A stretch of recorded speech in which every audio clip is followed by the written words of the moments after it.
तर आजचं आमचं नियोजन ठरलं कलानिधी गडावर जायचं. सकाळी 7च्या दरम्यान बाहेर पडलेलो तरी धुकं काही गेली नव्हती. शेवटी त्या धुक्यात नाही येता येता वेळ लय झाला आम्हाला. आता मी आलो होतो ह्या गडावर दुसऱ्यांदा. पहिल्यांदा आलतो तो व्हिडिओ मी युट्यूबला टाकलाय, जर बघितला नसेल तर लवकरात लवकर बघून घ्या. आता ह्या गडावर यायचं कारण आज म्हणजे दर रविवारी ह्या गडावर मोहीम असते दुर्गवीरांची. ज्या गोष्टी पडल्यात गडावर ते व्यवस्थित करायचं काम दुर्गवीर करतात.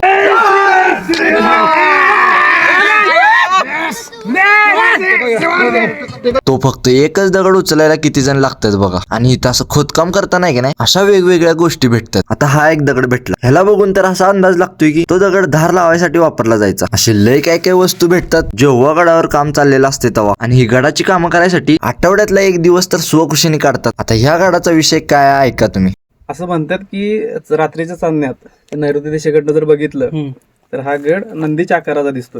नंदीचा आकार दिसतो म्हणून याला काळा नंदी गड असं म्हणतात. हळूहळू दादा आम्हाला गडाचा चांगलाच इतिहास सांगत होते. तर हा एक गणेश दरवाजा आणि या दरवाजाच्या कमानीवर गणपती बाप्पांची पण कोरलेली मूर्ती आहे. आता गड पूर्ण फिरून झाल्यावर आम्ही चाललेलो ते 2 पाण्याची टाकं बघायला. ते जाताना पूर्ण जंगलच जंगल होतं. हे केवढं जुनं झाड दिसतंय बघा. हे असं त्या जंगलात न वाटा काढत काढत आम्ही आलतो पाण्याच्या टाकाजवळ. त्या टाकाजवळ जेव्हा मोहीम झाली तेव्हा इथं ब्राह्मणांच्या समाधी गावले. आणि हे समोर दिसतंय ते गणेश टाक. बरोबर इथं गणेश दरवाजा आहे आणि त्या टाकाच्या दगडावर पण गणपतीची मूर्ती कोरली बघा. आता व्हिडिओ आवडला असेल तर लवकरात लवकर सबस्क्राईब करा.